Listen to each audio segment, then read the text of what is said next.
In this video, I will be walking you through how to enter a universal life policy into your client's plan. The first thing that you're going to do is go down to the plus button in the bottom right hand corner. This is where you are going to enter information into Voyant, and we're going to select the insurance tab here.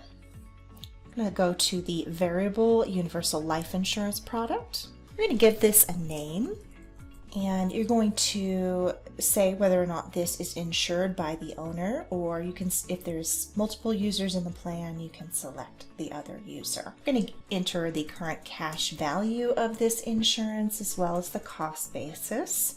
You can do an estimated entry or illustrated if you have a CSV file that you want to input. However, I'm just going to do the estimated version for this.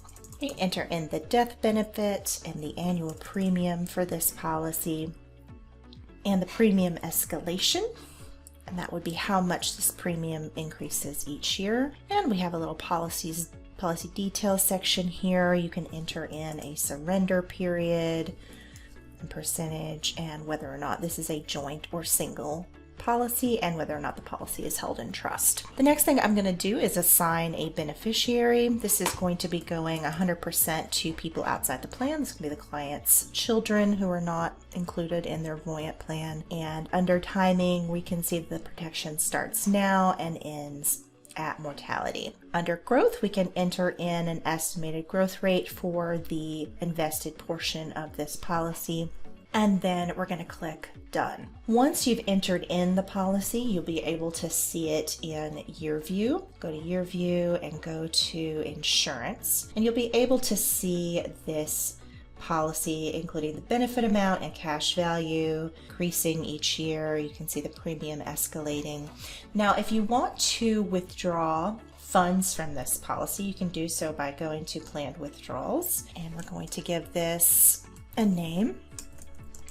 We're going to enter an amount that we want to be withdrawn from this, and then we're going to say whether or not we want this to be recurring. And I'm going to select the Universal Life Policy as the account that I want the withdrawal taken from, and I'm going to go to Timing, and I'm going to start those withdrawals at age 65. We're going to set that as our start event, and we're going to end them at the end of the plan. Set that as our end event. If you wanted to, for example, start those withdrawals a little bit later, you could just by double clicking here in the gray, and you could give that a name. So we'll do that in this example. So we're going to click Done. Now that those withdrawals are in the plan, you should be able to see those in yellow under Planned Withdrawals via the details screen, and you should also be able to see in the cash flow, if you scroll over to when those withdrawals start, you can see withdrawal from Universal Life Policy, $25,000, and then those go all the way till the end of the plan, and you can see what the cash value is at the end of the plan as well. I hope that this was helpful. If you have any questions, feel free to reach out to us. You can click the name of your client in the top right, request support, enter your message in the text box, and share client access. Thanks for listening.